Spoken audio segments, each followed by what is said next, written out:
이번 수사심의위원회의 결정은 이동재 전 기자의 구속영장을 발부한 법원의 판단과도 정면으로 배치됩니다. 수사심의는 공모가 없었다는 거고 법원은 있었다는 건데 검찰이 심의 권고를 받아들일지 그리고 앞으로 수사는 어떻게 될지까지 자세히 따져보겠습니다. 오늘은 사회부 변재영 기자와 함께합니다. 자, 변 기자, 먼저 수사심의의 결정을 보면 이동재 기자와 한동훈 검사장 간의 공모는 없었다 이렇게 본 거잖아요. 네, 그 부분이 이번 결정의 핵심이라고 할 수 있습니다. 이동재 기자가 한 검사장과 공모했다며 영장을 발부한 법원과는 입장이 분명히 달랐습니다. 김동현 영장 전담 판사가 이정 기자의 영장을 발부할 때 검찰 고위직과 연결해 피해자를 협박하려 했다고 의심할 만한 상당한 자료가 있다며 언론과 검찰의 신뢰 회복을 위해 구속 수사가 불가피하다고 했습니다. 그동안 추미애 장관과 이성윤 서울중앙지검장은 검언유착 사건으로 규정하고 수사했는데 심의위는 검언유착이란 프레임 자체를 부인한 겁니다.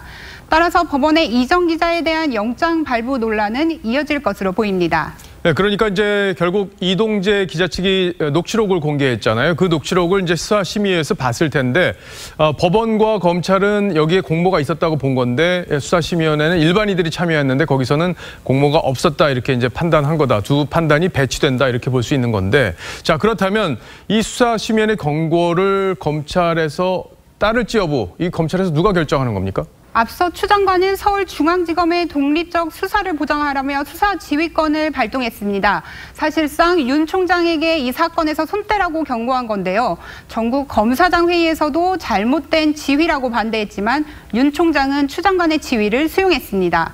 따라서 이번 권고를 수용할지 여부는 이성윤 지검장이 결정합니다. 그런데 결과적으로 보면 어제 검찰이 이제 심의의 결과에 대해서 즉각적인 반발을 했잖아요. 그렇다면 결국에는 한동훈 검사장에 대한 수사는 계속될 거다 이렇게 볼 수 있는 건가요? 네, 그렇습니다. 현재 검찰 분위기만 봐선 그럴 가능성이 높습니다. 다만 심의위 결정을 무시할 경우 앞서 리포트에서 보신 대로 외부 전문가들의 의견을 듣겠다는 설립 취지가 무색해집니다. 지금까지 검찰은 권고를 모두 받아들였습니다. 다만 최근에 이재용 삼성전자 부회장과 관련한 심의위 결정을 검찰이 수용할지 여부는 정해지지 않았습니다.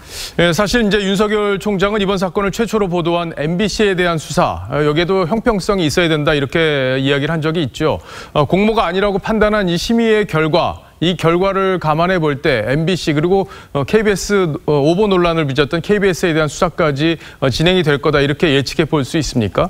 네, 그렇습니다. KBS 검언 유착 의혹 오보 파문도 갈수록 커지고 있습니다. 한 검사장이 보도 관계자 등을 명예훼손으로 고소하자 하루 만에 오보를 인정하고 사죄했습니다. 또 앞서 수사팀이 MBC 압수수색 영장을 청구했다 기각되자 윤 총장으로부터 비례 원칙과 형평을 잃었다는 비판을 받지 않게 유의하라는 지적을 받았습니다. 네, 앞으로 채널A 사건이 어떤 방향으로 수사가 진행될지 또 다른 국면으로 접어들 가능성도 있겠군요. 자, 변재영 기자 잘 들었습니다.